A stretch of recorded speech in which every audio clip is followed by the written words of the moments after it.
नमस्कार आज के स्टेप 3 ते आछि आमरा এই স্টেপ 3 তে জানবো নাউন সম্পর্কে নাউন পার্ট অফ স্পিচেরই একটি ভাগ প্রথম ভাগটি আমরা আগের ভিডিও স্টেপ 2 তে আমরা পার্ট অফ স্পিচ নিয়ে সম্পূর্ণভাবে আলোচনা করেছিলাম তারই একটা প্রথম ভাগ নাউন নিয়ে আজকের আলোচ্য বিষয় নাউন তো নাউন কাকে বলে এখানে লিখে রেখেছি noun is a naming word noun হলো একটি নাম যা কিছু নাম তাই নাউন আর বিশদ আমি বলছি না এরপর নাউনের যে ভাগগুলো সেগুলো তাদের ডেফিনেশন তাদের এক্সাম্পল আমি দিয়ে সম্পূর্ণ নাউন আজকে আলোচনা করছি নাউনকে কয় ভাগে ভাগ করা যায় প্রধানত দুই ভাগে ভাগ দুই রকমের নাউন রয়েছে একটি হচ্ছে কনক্রিট আর একটি হচ্ছে abstract abstract and concrete noun দুই রকমের concrete noun it can touch hear smell we can experience it with our five senses আমি বাংলায় বলে দিচ্ছি concrete noun আমরা পঞ্চ ইন্দ্রিয়ের সাহায্যে উপলব্ধি করতে পারি বাট abstract মানে অস্পষ্ট এটা কিন্তু অস্পষ্ট এটা আমাদেরকে বুঝে নিতে হয় ভাববাচ্য তার জন্য এটাকে abstract noun কে ভাববাচ্য বলা হয় আমি এটা শেষে আলোচনা করছি কনক্রিট নাউনের মধ্যে কোনগুলো রয়েছে proper noun common noun collective noun and material noun okay এগুলো কনক্রিটের কেননা এগুলো আমরা টাচ করতে পারি এগুলো আমরা দেখতে পাই ফিল করতে পারি মানে আমরা পঞ্চ ইন্দ্রিয়ের সাহায্যে আমরা এটা উপলব্ধি করতে পারি তার জন্য এগুলো কনক্রিট আমরা বলি না কনক্রিটের দেওয়াল শক্ত হ্যাঁ তো এই হলো পাঁচটি কনক্রিট এই চারটি কনক্রিট এবং অ্যাবস্ট্রাক্ট মোট পাঁচটি নাউন এমনি প্রধানত কনক্রিট আর অ্যাবস্ট্রাক্ট দুরকম হলো আমরা এরকমভাবে ছোটোবেলায় পড়েছি যে নাউন পাঁচটি proper noun common noun collective noun material noun and abstract noun কিন্তু অন্যভাবে দেখতে গেলে নাউন দুই রকমের আছে একটা কনক্রিট একটা অ্যাবস্ট্রাক্ট কনক্রিটের চারটি ভাগ রয়েছে বোঝা গেল আশা করি বোঝা গেল চলো এরপর একটা নাউন আমরা বিশদে আলোচনা করব প্রপার নাউন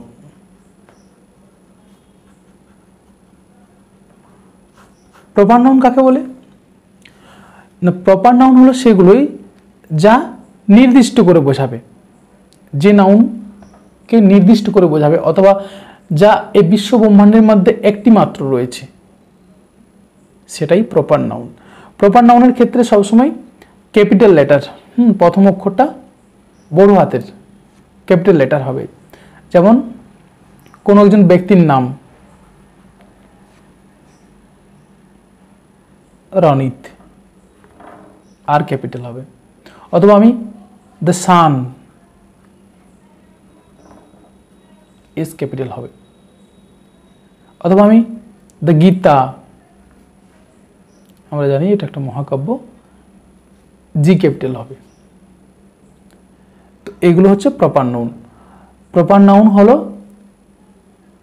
নাউন হলো সেই সমস্ত নাউন যা পৃথিবীতে বা বিশ্ব ব্রহ্মাণ্ডে একটি মাত্র রয়েছে এবং এটি প্রপার নির্দিষ্ট করে বোঝাবে একটি মাত্র রয়েছে সেটাই রয়েছে এই জন্য দা আর্টিকেলটা ব্যবহৃত হয় কিন্তু এ এন কোনো নামের আগে দা বা এ বা এন এ আর্টিকেল ব্যবহৃত হয় না অন্যান্য কোনো ব্যক্তি বস্তু বা কোনো জিনিস জায়গা স্থান বড় জায়গা অনেক সময় দা ব্যবহৃত হয়ে যায় ঠিক আছে তো এই ছিল প্রপার নাউন কমন নাউন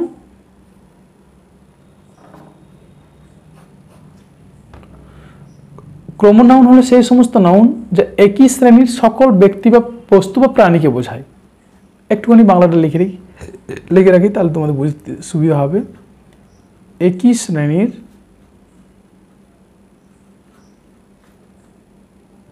সকল ব্যক্তি হতে পারে এটা হবে না ব্যক্তি বস্তু, প্রাণী ইত্যাদি ইত্যাদিকে বোঝাবে। একটি শ্রেণী বোঝাবে, সবথেকে বড় ব্যাপার একটি শ্রেণীকে বোঝাবে। যেমন ম্যান ইজ মর্টাল, ম্যান বলতে সমস্ত মানুষকে বোঝাচ্ছে। ম্যান ইজ মর্টাল, ম্যান মানে মানুষ, পুরুষ মানুষ নয় কিন্তু, হ্যাঁ, man is mortal, man is mortal. হ্যাঁ, ক্যাট, তারপরে র্যাট বললাম, সমস্ত ইঁদুরকে বোঝাচ্ছে। এরকমভাবে কমন বলতে শ্রেণীকে বোঝাবে। অথবা আমি বয় বললাম, অথবা চাইল্ড বললাম, সমস্ত শিশুকে বোঝাচ্ছে। বয় বলতে সমস্ত বালককে বোঝাচ্ছে। এটা হচ্ছে কমন নাউন। এরপর দেখো কালেকটিভ নাউন।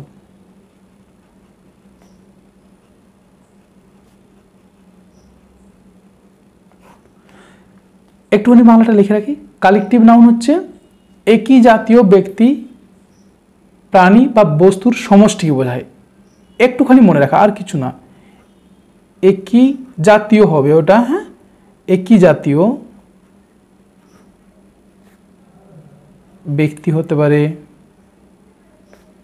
প্রাণী হতে পারে বা বস্তু হতে পারে, তাদের সমষ্টিকে বোঝাবে। ঠিক আছে, এটা যেমন শ্রেণীকে বোঝাচ্ছে, এটা তাদের একটা সমষ্টি। কালেকটিভ বলছে না, কালেকটিভ গুচ্ছ, কালেকশন, সংগ্রহ। কালেকশন মানে কি? সংগ্রহ বলতে কালেকশন মানে মোর দেন ওয়ান, একের বেশি রয়েছে, তাহলে সমষ্টিকে বোঝাবে, তাদের সমষ্টিকে বোঝায়। এক্সাম্পল দিলেই ক্লিয়ার হয়ে যাবে।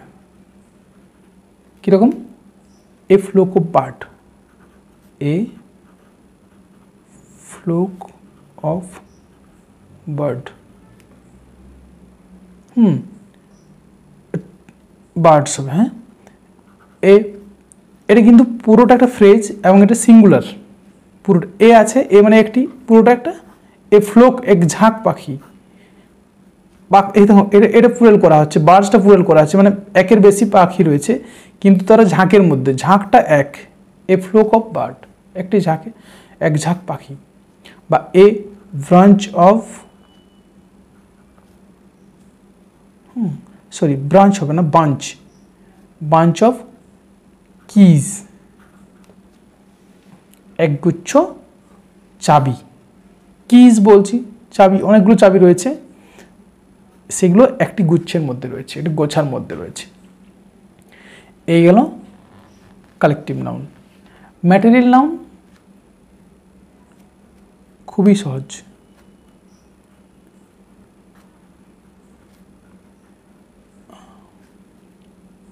ম্যাটেরিয়াল নাউন, ম্যাটেরিয়াল মানে হচ্ছে উপাদান। ঠিক আছে, উপাদান, ম্যাটেরিয়াল মানে হচ্ছে উপাদান। এটা কোনো উপাদানকে বোঝাবে, কোনো পদার্থকে, কোনো উপাদান বা কোনো পদার্থকে বোঝাবে যা দিয়ে কোনো জিনিস তৈরি করা বা গঠিত হবে, কোনো জিনিস তৈরি করা হবে। যেরকম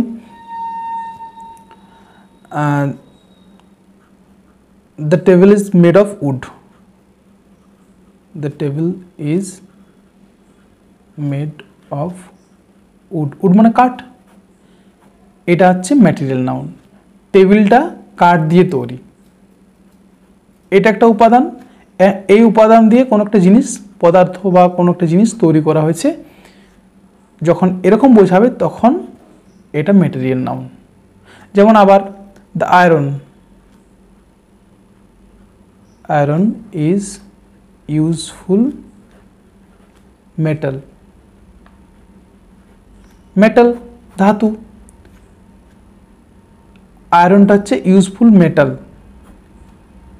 আয়রনটা কিন্তু এখানে ম্যাটেরিয়াল নাউন, কারণ লোহ দিয়ে অনেক রকম জিনিস তৈরি করা যায়, বেশিরভাগ মেশিনই লোহ দিয়ে তৈরি। So it is a material noun.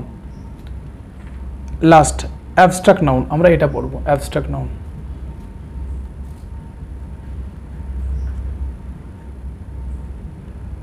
Abstract noun. Last one বলেছিলাম অ্যাবস্ট্রাক্ট অস্পষ্ট, এবং এটা আমি বাংলাটা লিখে রাখতে চাই ভাববাচ্য বিশেষ্য।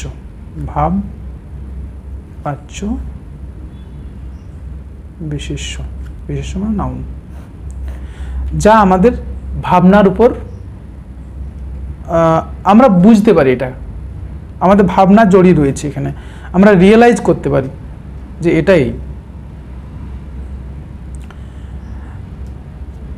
এক্সাম্পল দিলে ক্লিয়ার হয়ে যাবে, যেমন কাইন্ডনেস,